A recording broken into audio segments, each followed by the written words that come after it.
What if I told you that the way you love and connect to others is hardwired into your nervous system?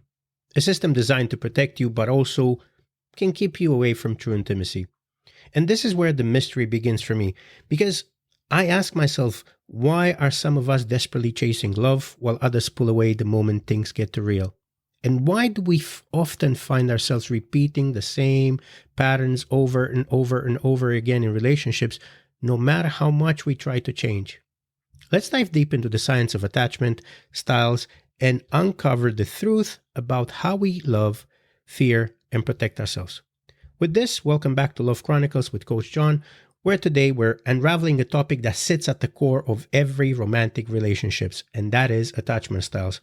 And I'll be honest with you, the first time I've heard about attachment styles, this was like the eureka moment for me. This was like, man, what is going on here? Because that's when I started to really understand the dynamics in my relationships. I started to understand why I was doing certain things in my relationships, and also I could understand why my partners were responding the way they were responding. And that's a lot of things started to make sense to me. And that's what I'm hoping for you today, that you can understand what type of attachment style you have and what to do about it. Because at the end of the day, they affect every relationship possible, more so our romantic relationships. So, of course, we'll look at attachment styles, and in this episode, we'll explore how our nervous system develops attachment styles as a mean of protection, and why that protective instinct can often sabotage the very connection we crave. We'll look at the anxious attacher. We'll look at the secure attachment. We'll look at the avoidant. We'll look at the disorganized attachment style. And we'll explore each and every one of them so that you can identify it and know how to deal with it. But first, let's start with an important fact. Attachment styles, and I want to make it clear, right, about attachment styles. I want to make it clear from the beginning, attachment styles are not something you can fix or heal in the traditional sense. Instead, what you can do is you will learn to manage them by regulating your emotions. So get ready, get your favorite drink. I've got my coffee here. And because this episode is going to challenge everything you know about your relationships, and hopefully it will be an eye-opener like it was for me. So let's begin with the big picture here. What are these attachment styles? In essence, well, they are survival mechanisms. They are embedded in us by the nervous system as a way of navigating the world and relationships.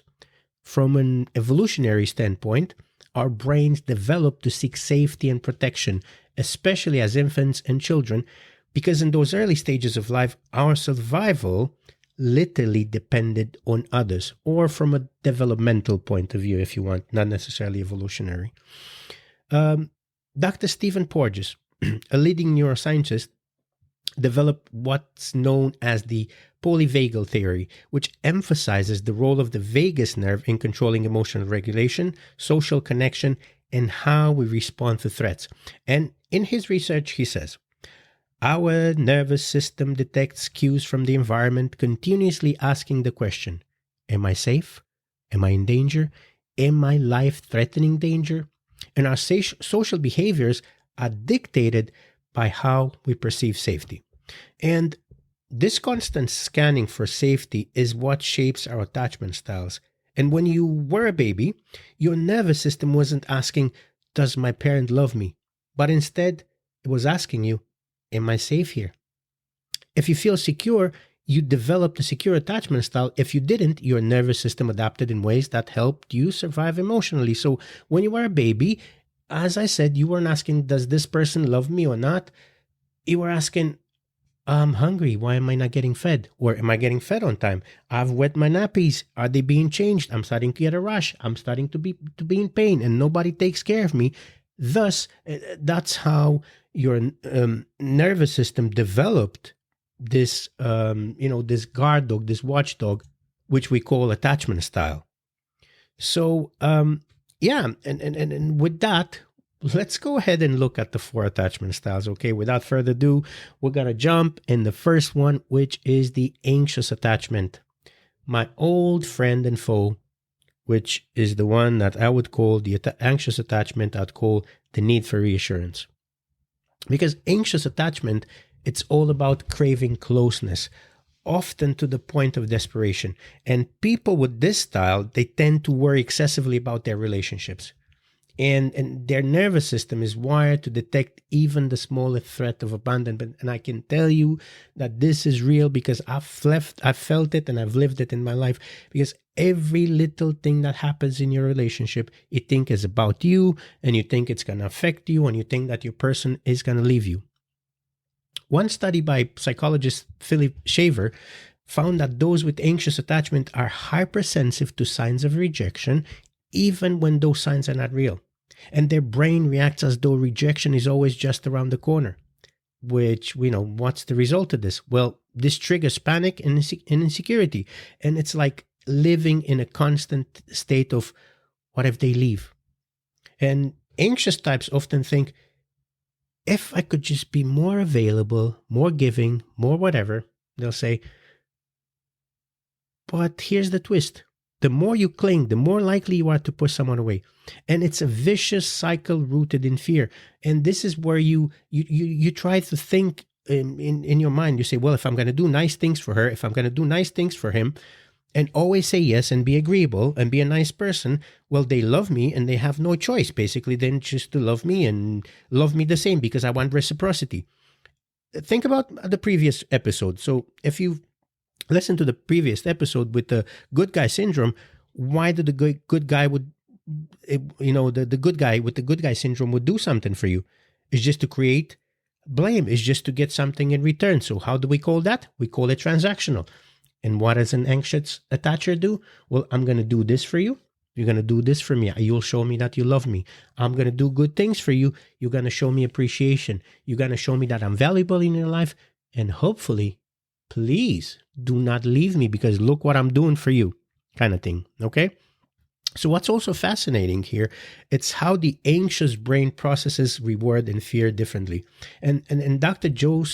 Sue Johnson, the creator of emotionally focused therapy, EFT, she explains and she says, for the anxiously attached, the need for emotional closeness becomes fused with fear. And the pursuit of love becomes almost like a quest for survival. And let me tell you, this is sad. Because a relationship should not be clothed with fear. A relationship should not be equivalated with, compared to survival. Because a relationship should be a place of peace, a place of excitement, but it's a lovely excitement where you laugh, where you feel safe, where you feel peace, where you feel supported, where you feel loved. You don't feel like you need to have fear for anything. You don't need to have to be like in a survival mode, in that panic mode all the time, thinking what's going to happen to me, because you are not in a pond with sharks. You're not in the woods or in a jungle somewhere, and you're supposed to stay there overnight where you get all kinds of venomous snakes and all kinds of things that want to kill you. You are in a relationship supposedly with the person that loves you and wants it, cares for you, and is there to show you their appreciation, their love, and you two are building something together. And of course, it is hard to be in that constant state. It creates anxiety and panic in your life. But this need for reassurance comes from an overreactive attachment system. And the brain is wired in such a way that it makes you believe that connection is fragile. So every little thing, every missed text, every maybe less attention, slight changes in tone, everything becomes a potential disaster. I remember one of my partners once told me, and this is a bit funny, but that was kind of an eye-opener for me. And I was hurt the moment she told me that. But it was an eye opener, and it stuck with me because that was a few years back now. And she said, "John, not everything is about you." Oh my goodness!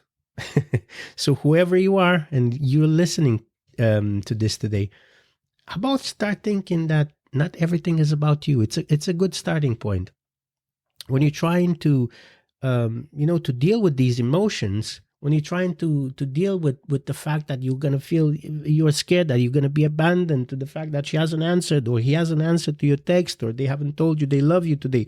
Well, think about the fact that maybe they're busy, and not everything is about you. And that's a good point to start. Then, on the flip side, you have the avoidant attachment. And this is the one who I sort of baptized, I called the fear of being known.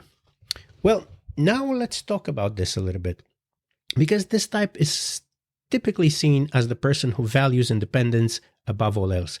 And they need space, they avoid emotional closeness, and they often seem like they're not really in the relationship. But the truth is much more complex than this, and I promise you. Avoidants are not just cold-hearted or distant because they don't care. They do care. Trust me on that one. They're actually protecting themselves from the very real fear of rejection if someone gets too close. Think of it like this. They fear that if you really knew them, their vulnerabilities, their weaknesses, you get to reject them. And it's a defense mechanism that helps them avoid the pain of that rejection. The way that Dr. Stan Tatkin put it, he said, this is a relationship expert, right? And he actually wrote Wired for Love. And he says like this: avoidants have learned early in life that emotional closeness leads to vulnerability. And vulnerability opens the door to hurt. So their brain shuts down emotional engagement as a way to avoid getting too close and risking rejection. And again, this doesn't mean avoidants don't want love. They all do. We all do want to be loved. We all care about how other people look at us, no matter what we say on the outside. We all want to be appreciated. We all want to be loved. We all don't want to be abandoned. But they just want it in a way that feels safe, like we all do. And they crave connection, but keep people at arm's length to avoid emotional risks. And avoidants are also deeply misunderstood many times, because they're often seen as people who don't care about intimacy, but in reality, they crave it. They just have a nervous system that says, connection is dangerous for me. And this is formed since they were babies, and that watchdog that I was telling you about, it created this protection system for them, because this happens normally when your parents are not there for you when you need them. They're not there for you, or they're inconsistent in showing you love, and they basically make you do things for yourself. And you create this independence, and you think, well, my parents don't like me, they don't love me. If I get too close to them, they're not going to like me, so they want me to do things so I can win their approval. And that's what an avoidant will do. They'll do nice things for you. They'll be independent. They're not going to be needy. But when they get too close, they get scared because, whoa, they'll know me. What if they leave me after I invest all this emotion, all this love? What if they also leave me? So yeah, and it's sad, because many times the avoidants are the ones who are being blamed a lot of times. Oh, they don't care. I'm the giver. So what you have the anxious attacher, who you would hear online and everywhere, in every forum, or with some of my clients, and they'll say, usually the anxious attachers, I'm the giver. I'm the one that gives everything in the relationships. And you know what? I've had enough. I don't want to give anymore, because I give and nobody cares about my giving. And of course, they blame. Who do they blame? The avoidants. But the avoidant is not to be blamed, because that's how their nervous system is protecting them, based on the way they were raised, based on the way they developed. Then we're moving on to the secure attachment, which is the one that everybody wants, and it's the one that many of us aspire to, and we want partners with the secure attachment. But let's be real, nobody's perfectly secure all the time. But I mean, this is the prevalent one. This is the attachment that's more prevalent in their life. And those with the secure attachment generally feel comfortable with closeness, and they are able to trust their partners. They don't tend to overreact when conflict arises, and they're not consumed with anxiety about abandonment. And this is the biggest difference between these three up to now. Because what have we noticed? Well, the anxious attacher is afraid of being abandoned. The avoidant is afraid of being abandoned. And voila, the secure attacher is not afraid of being abandoned. And the key feature of secure attachment is emotional regulation. This is another big word right here. Emotional regulation. People with this style can experience negative emotions without spiraling out of control. And Dr. Amin Levine, the author of Attach, explains, he says, securely attached individuals are able to reflect on their emotions without being overwhelmed by them. They can connect deeply, but also maintain their own boundaries and identities. They understand that not everything is about them. Hey, not everything is about you, John. Not everything is about us. And there need to be boundaries. And we need to have our own time with ourselves without being scared or without being afraid that they're going to leave us. Or, this is something that we all need to understand. And that's how we regulate our emotions. But also, here's another thing about secure attachment.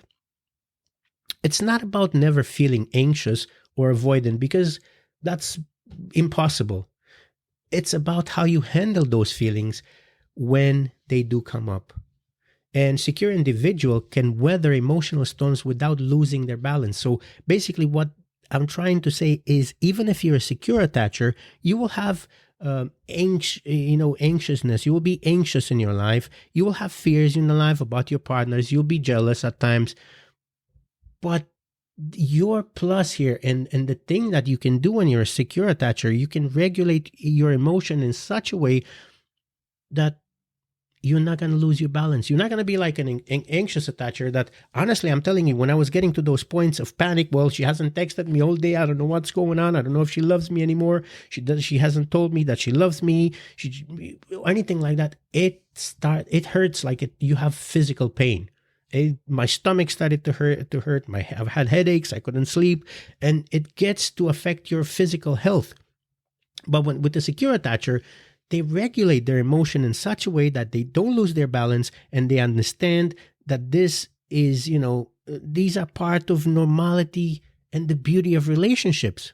And they understand, if you want to put it that way, they understand that mommy's there to feed you. They understand that daddy's there to hold you when you need him to. They understand that when you have a pain, you have a boo-boo, well, mommy's going to come and clean it on time, and it's going to patch it up and get you ready and take care of you and hug you, and they tell you that they love you, because that's how they were raised. That's how their nervous system is used to react to these sort of things. Pains and bruises and things will appear in your life, and relationships will have these, but it's a matter of how you see them. And that makes the difference between an avoidant, someone who is a anxious attacher, a fearful avoidant, and the secure person. Speaking of fearful avoidant attachment, this I call the push-pull one, a push-pull dynamic. Finally, we come to the fearful avoidant attachment style, which is probably the most complex and, my word, confusing. Because people with this style exhibit behaviors from both anxious and avoidant attachment, and they crave intimacy one time, but they're also terrified of it. And this results in a pull-push dynamic, push-pull dynamic. And this, my word, think about it. If you have this sort of attachment, it's 1 minute you want love and connection. The second, a few hours later, you just want to push them away. You want to kill them. You want to talk to them because you don't like them anymore and you hate the world. But also, when you're on the receiving end of this, you think it's all about you. And you don't understand what's happening. But again, think about this. This is not about you, John. Not everything is about you, John. And put your name there. Not everything is about you. And fearful avoidants often live in a state of emotional conflict. They might get close to someone and then they pull away suddenly. They want connection, but they fear rejection so intensely that they sabotage the relationship before they can be hurt. And the nervous system of fearful avoidant person, or the disorganized, is constantly in fight or flight mode when it comes to love. And I like what Dr. Mary Ainsworth, the way she's putting this, a pioneering psychologist in attachment theory. She observed that children who grew up in environments where love and care were unpredictable, sometimes available, sometimes withdrawn, tend to develop this attachment style. So in adulthood, of course, these people are often haunted by the thought, if you knew the real me, you'd leave. This is pretty similar to the avoidant, isn't it? So they alternate between needing closeness and fearing it because that's what they know. That's how they know to keep safe and secure. And now, well, we've learned about these 4 attachment styles, right? Now, let's talk about what we can do about attachment styles. The goal isn't to heal your attachment style because it's not something broken and because you cannot. I will tell you, you cannot change the way your nervous system sees you and it protects you and the way it was developed. It's like you're trying to change your arm. You have 5 fingers, man, you will have 5 fingers. Oh, yes, you can get them stronger, you can have a stronger grip, but you can not have more than 5 fingers unless you I don't know, chop them up or something like that. But I'm talking about healing or something healthy here, on something, if you want to call it quote, put quotation marks and say something normal. We the goal isn't to heal it because there's nothing to heal. You cannot heal it. This is something that's not broken and it's a part of you and it's shaped by your nervous system and your early experiences. But what you can do is learn to regulate your emotions, especially in moments of relationship stress. And remember that not everything is about you, John. So not everything is about you, and they put your name there. It's a good starting point, and it's something that should remind you at all times. There are boundaries in relationships, and we should have our own times. We should feed our own selves with our own energies, because we need to have something to give back to that person that's with us. Dr. Levine and Dr. Tatkin both stress that healing in relationships come from being emotionally present. You can't do it alone in isolation, and it requires connection. You build security in relationships by being vulnerable, by sharing your fears, your anxieties, and by learning to trust that the other person won't abandon you when you do. So what am I trying to say here? Well, if you're single now and you're trying to say, well, I'm going to regulate my emotions, it's going to be a bit hard if you're not put in those situations, isn't it? I mean, you can predict how you're going to react and it will help to a certain degree, but unless you go through that, no text for half a day, there's nothing to regulate there, is there? You can somehow program your mind to, as much as you can, to respond or to react to these things, but you will not be able to do such a good job as someone who's already in a relationship and is working through these things. And it's saying, this is not about you, John. This is not about me. Not everything is about me. And you start regulating those emotions and you start thinking, okay, why hasn't she, I feel the way that I feel. I say, why hasn't she texted me? Well, she's at work and she's busy, or he's busy, and they're in an exam, or don't know. People don't need to be there 24 hours, 7 days a week, like every second available to you. And I say this with responsibility. Yes, we become one.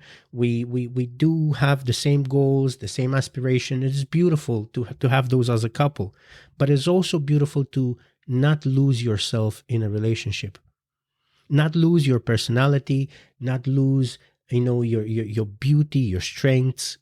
You develop yourself, and with what you build separately, alone, you put together and make an imbrication that is so beautiful. And that's why relationships are so beautiful, because you get two people who create things and who develop themselves, and then they push each other, they build each other to create something even more wonderful that you cannot create alone. And that's one of the beauties of relationships.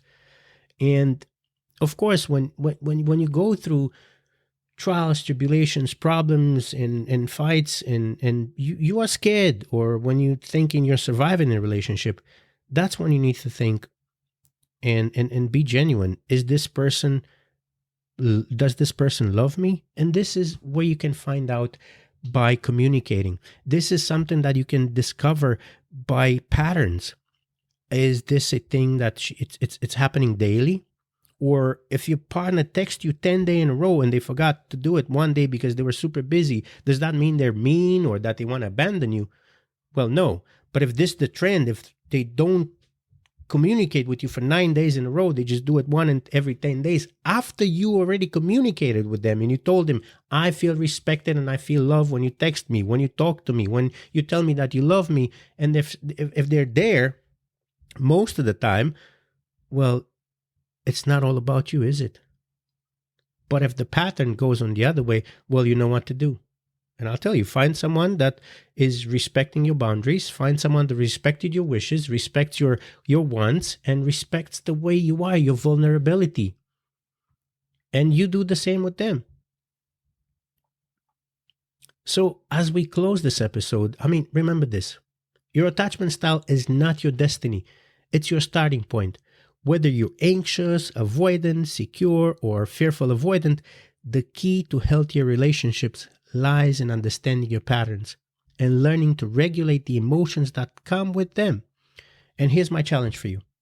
Don't shy away from exploring your attachment style, because the more you understand yourself, the better you can navigate love.